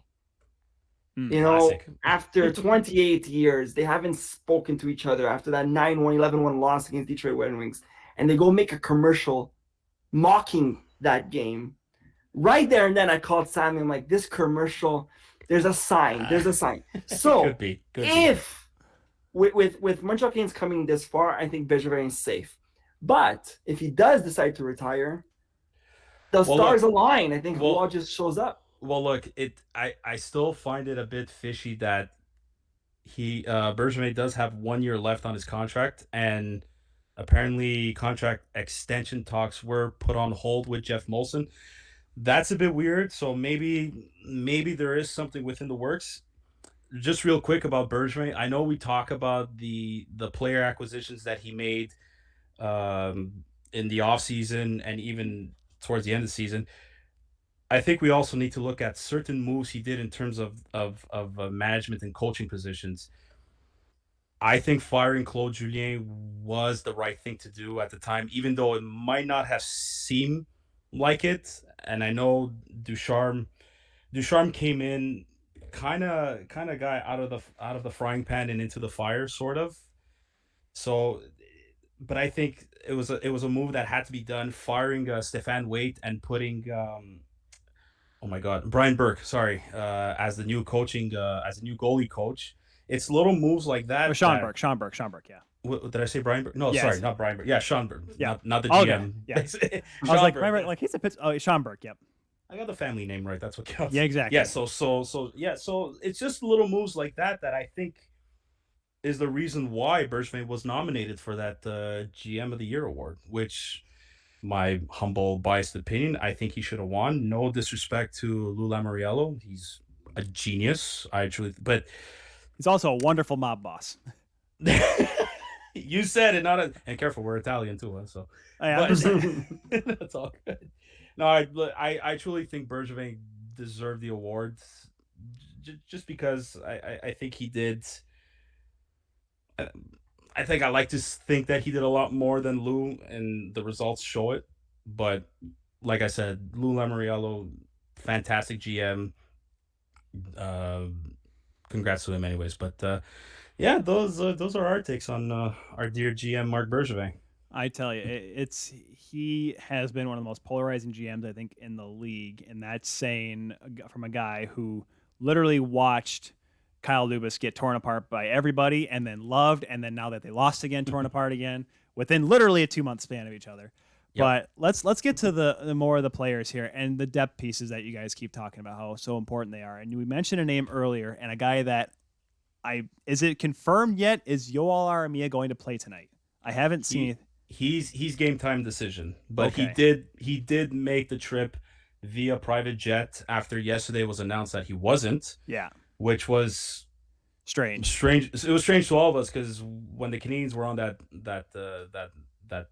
isolation, or call it a lockdown because of COVID, he was the player that was tested positive. Yeah. So the news breaking out that he's under COVID protocol again. We're all wondering like, well, how could that be? The guy already caught it.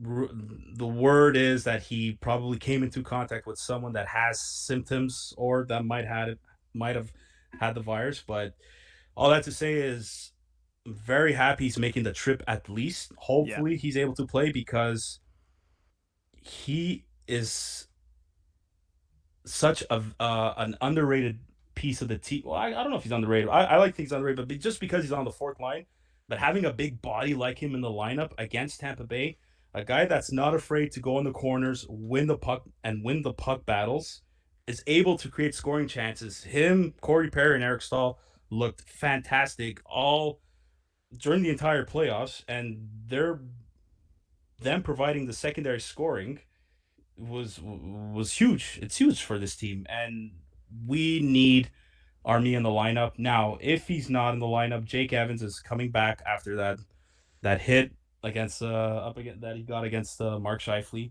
Yep. Evans again, not as big as Army is, but he can provide speed on that fourth line. Has a very good defensive sense on the ice. Is able to play both ends of the ice. So let's just say the news is slightly better for the Montreal Canadiens with Armia making the trip. I keep trying to refresh. That's why I'm looking at my phone. I'm trying to refresh the Twitter, seeing who says if he's on the ice or not. Because Left Wing Lock and Daily Faceoff won't have anything yet.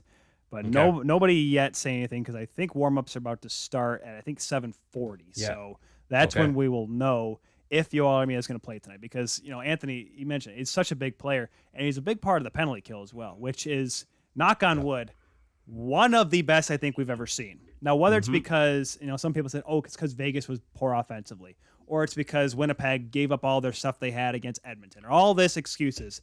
When you go 30 for 30 on your penalty kill and don't allow a power play goal in 13 straight games, Anthony, I don't care how bad the other team is. That means your PK has got to be doing something right.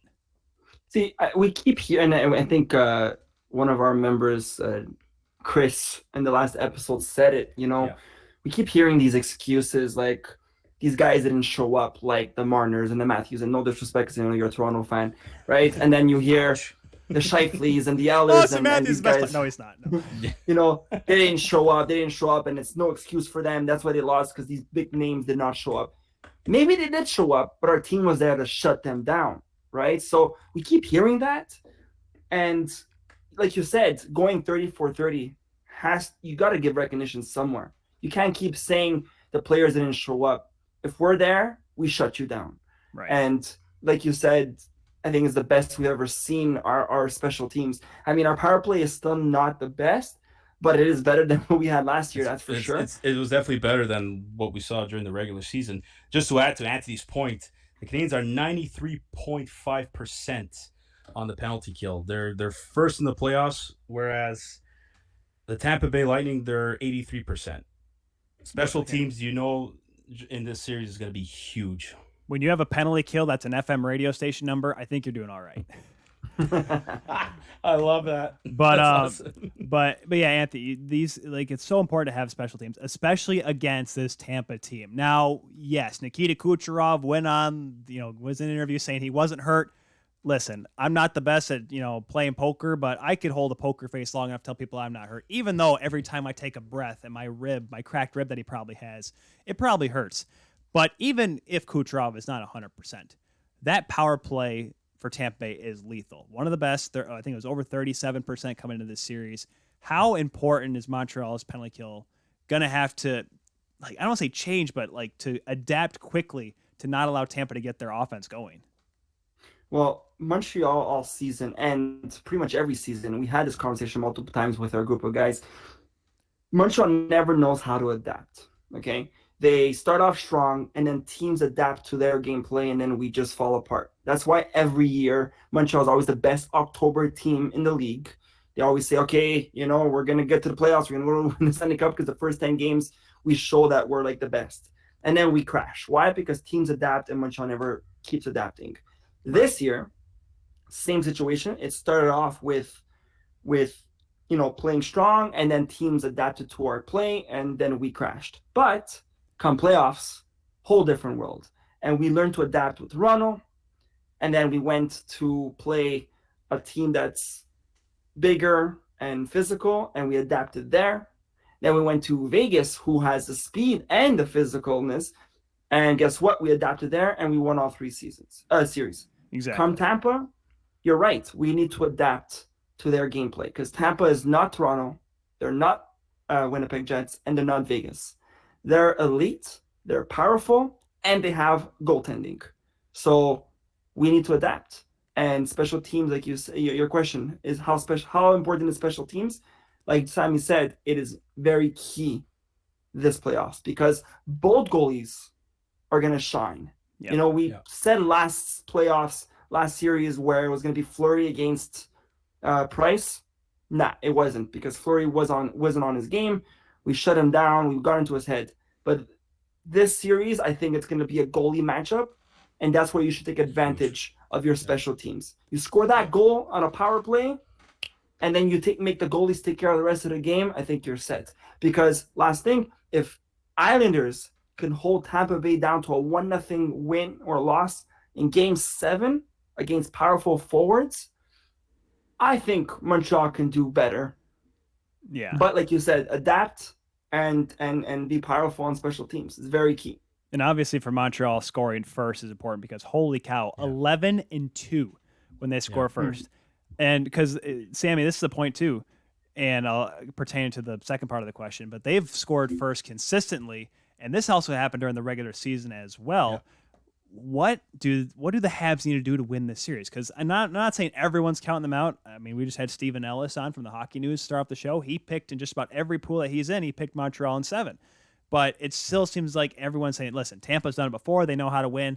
They don't have it in the bag, but they should be able to beat Montreal. But then again, Vegas should have been able to beat Montreal. Winnipeg should be able to Montreal. Toronto should have been Montreal. Montreal should have been in the playoffs. Everyone's been counting them out. But what do they need to do to prove everyone wrong again?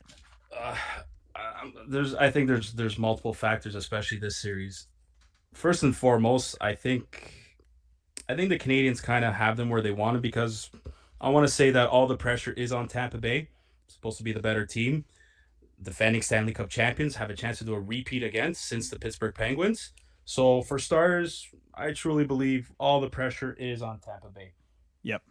They really need to make a tough time, a miserable time for guys like Nikita Kucherov, for guys like Braden Point, for even Steven Stamkos.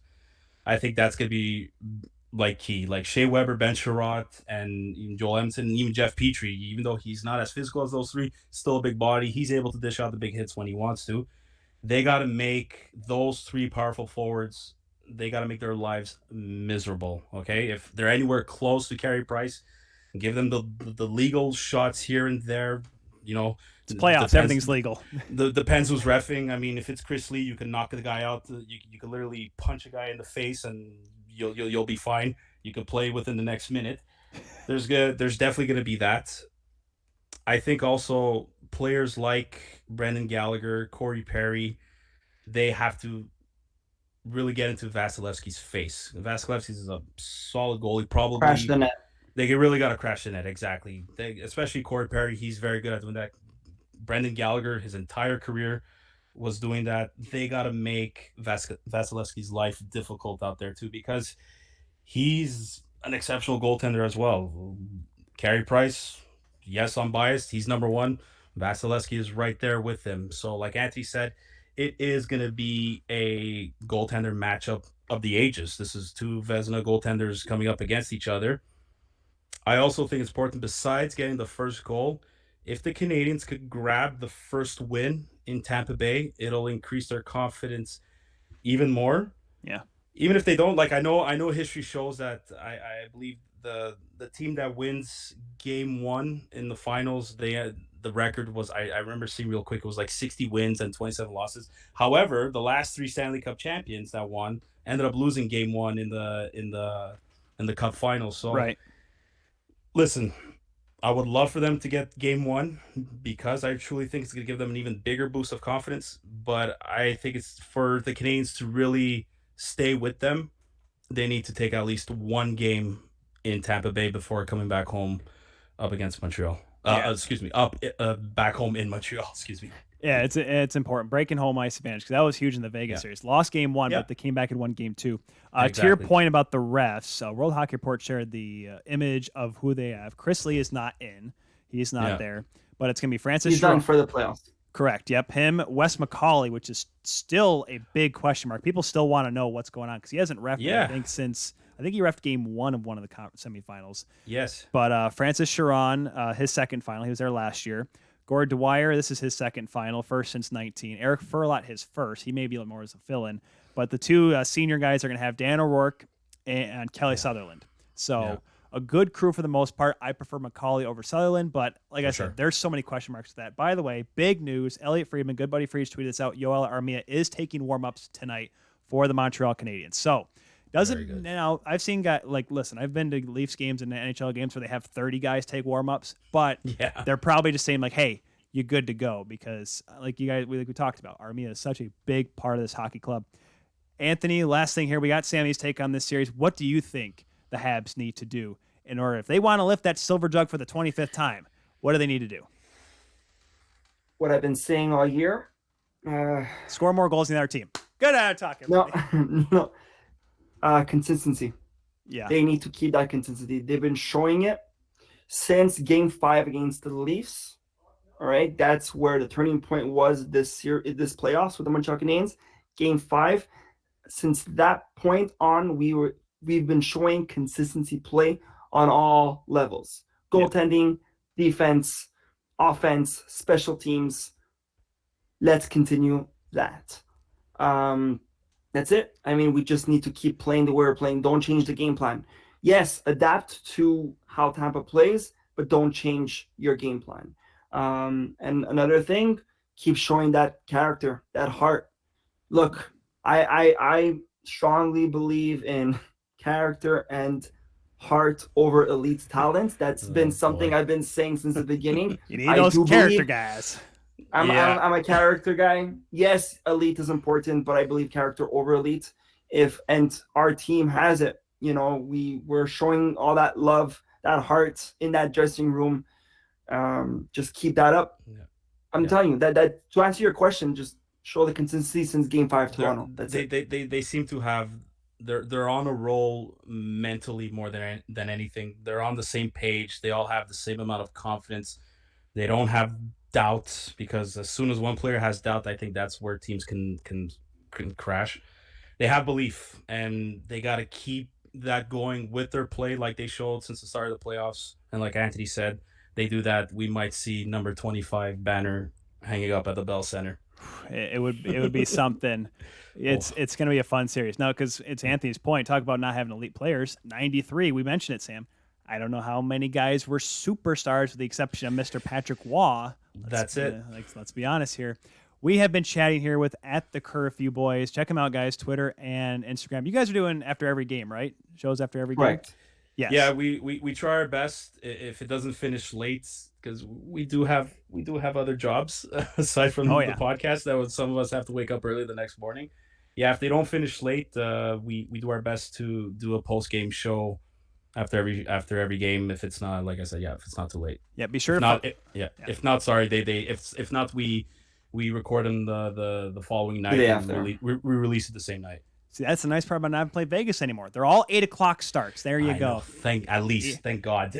Have 2 Atlantic Division teams play each other in the Stanley Cup Finals. It sounds like it's a college basketball tournament or something. Like I said, guys, follow them at the Curfew Boys. They're on your favorite podcatcher, right where you find us, Spotify, Google Podcasts, App Podcasts. That's where the Curfew Boys are as well. Get your awesome Canadians reactions and content and insight. Anthony, Sammy, thank you guys so much for joining me tonight on the show, previewing the Stanley Cup Finals with the Montreal Canadiens for the first time in my lifetime. I get to see Les Habitants in the final. Merci, boys. Thank you very much for having us. Appreciate it. All right, you guys have fun. We'll talk to you guys Take later. care, Tyler. Yes, sir. Take care, Tyler. That was Anthony and Sammy from the Curfew Boys. We'll see those guys later. And yep, just wrapping it up here on the Kuhl Show. Those guys are fun. I listen to them all the time. Actually, I got a shout out on their show because I blamed a goalie interference call for the reason why Claude Julien was fired. And they gave me a little bit of flack there on their show. They're awesome guys. Like I said, check them out. If you like hearing about Les Habitants, make sure you check them out there on your favorite podcatcher, which you can catch as well, like I said, with us. Because, if you're just joining us here on the Kuhl Show, hey, Dad, nice to see you there in the YouTube chat.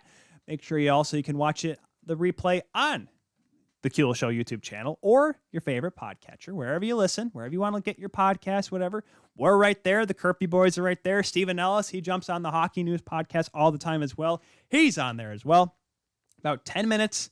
Well, not 10 minutes till puck drop. 10 minutes until coverage begins, like the major coverage. Pre-game shows are galore right now across your favorite network, CBC and NBC Sports Network for Canada and the United States, respectively. And, if you're overseas listening to us, thank you very much. And of course, now I will say this, the replay probably will just outdate itself because we're all getting ready for game 1 tonight. So I do apologize if you're catching up tomorrow. We'll be on Thursday. So Thursday will not be out of date because they play Monday, Wednesday, Friday, Monday again. Clearly the National Hockey League does not want to play a game on a Sunday night. Okay, whatever. Gives me it gives us a couple days off. So that's pretty much what it means for the series. It's going to be game preview on Monday, preview of the game the next day on Thursday, and then back at it Monday. And then if the series goes further than 4 or 5 games, I knock on this table because don't you want to love a 7-game Stanley Cup final? That means Thursday will also be a game between games 5 and 6. And I'm pretty sure they're going to go back to Monday for 7 because why would you play game 7 on a Sunday, right? Because I don't think because the NBC said they want the series to be done like a week before the Olympics, which is July 23rd is when they start. So I think that gives the league playing time. Now, of course, the reason why is because just in case there's any COVID issues, knock on wood. Obviously, Yoel Armia was a little bit of a scare. Thankfully, it was just the one player that was in isolation. But as of right now, they're on track to have a second Stanley Cup final in the COVID era. There's been a couple of awesome posts out there about how the league has done it. And Gary Bettman, the wife and I were listening to the first part of his presser before we jumped on the show here tonight on the Kuhl Show. And it just reinvigorated my statement of this guy, I may not have historically liked him. We literally had an entire hour-and-a-half show a couple of summers ago where I tore into him and the league for keeping him around and the owners for keeping him around because the owners are the ones that like him. That's the reason why he's still in office and still has a job because the owners liked him. And the way he's been able to handle every single bump in the road during the last 16 months, it's incredible. I was talking to and she's like, my gosh, he's not like that one guy. And I'm like, you're not about to say Adam Silver because Adam Silver is probably the only other commissioner that I actually respect in a great deal. Goodell and Manfred, they can go poop themselves. But the way Bettman's been able to push through this season and make sure. And now, yes, it's not just him. I get it. There is Bill Daly involved, and I know everyone's got their feelings about Bill Daly, but he's been a big part of it. But the way they handle everything, because obviously he was asked about the Chicago Blackhawks, and I guess since we have a little bit of time here, we can touch on this. The story with the Chicago Blackhawks here. I didn't know if we're going to have time for it today just because of the fact that we did have 3 sets of guests on here. But if you don't know about it, the Chicago Blackhawks, there is an independent investigation as the Chicago Blackhawks have hired a former federal prosecutor for an independent review of Brad Aldrich. He was a former video coach that has now, there's been allegations that have come out about him assaulting another player during the 2010 playoff run, during the cup run for the Chicago Blackhawks. And Bettman was asked about it today. He said this all came up recently. So around the time that the Athletic article came out, the story came out about the Chicago Blackhawks allegations, or the allegations towards Brad Aldrich. It's that he said, we just heard about it, we're cooperating, and pretty much, yes, he did a lawyer answer, so not everyone's like, oh my gosh, why didn't he say anything? Why didn't he make a statement? His job is not to make statements. His job is not to say, well, I hope this guy gets busted or something like that. It's not his job to say that. His job is to make sure he does what's best for the National Hockey League. If it means helping out an investigation, absolutely. That's what he's going to do. That's what he's going to hire people to do. This guy has done so much for the game on both sides of the spectrum, good and bad. I get it. But he has put his time, his effort, and while we think he doesn't try because of his, I'd rather say, easygoing persona when the mic's in front of him, the camera's on, but the way he works is, dare I say, I don't say the word inspiring is not a right word, but intriguing. Just how the way he's able to, no matter what gets thrown at him, no matter what question where he could throw something, real noteworthy or controversial, dare I say it, he just does his business. And it's impressive just because of the amount of pressure that goes into being a commissioner for a major sports league. But quickly back to the Blackhawks thing, we don't know much more than the fact that there is an investigation going on. You find the Athletic article, the details are in there, and they are gruesome. There was a released statement earlier today from team CEO Danny Wirtz. One of the things he said was, quote, much has been recently said about written regarding the 2 lawsuits filed against the organization stemming from alleged events that occurred in 2010. We want to reiterate to you that we take the allegations described in these lawsuits very seriously. They are in no way reflect this organization's culture or values. And they also said that an experienced team of professionals led by a former federal prosecutor, Reed Shar, of the law firm of Jenner and Block LLP, will conduct the review. So, long story short, the Blackhawks are taking this thing very seriously. The team itself, the team that hired this man, and it's, how am I going to put this? Because here in Michigan, there is a lot going on with former Michigan athletic doctor Robert Anderson, with allegations of sexual abuse towards Michigan and any of his patients, it really is, because Michigan athletes that came out first, including the son of former legendary head coach Bo Schembechler and former players, and also we've learned just people. There's a couple people in West Michigan that were just doing other occupations that had him as a doctor, that there were claims of abuse, and there's an investigation going on there, and it's hard because everyone's like, oh, legacies are tarnished. I'm like, well, yeah, because this is bad. This is bad that this happened. Now, it's not like, I don't know what the exact saga is, but all we know is that there's an investigation going on, or there's going to be an investigation by the Chicago Blackhawks. The league is participating. They're helping out, but they're not conducting one themselves. That's all we know right now. There's really no more details than that. All we know is that there is an effort going on trying to figure out what the heck happened. So there is that with Chicago Blackhawks. We'll keep you updated as the story goes along. I don't know how much is going to be going on publicly during the Stanley Cup Finals or how much is going to be released. This may be more of an off-season sort of thing. We'll just have to wait and see.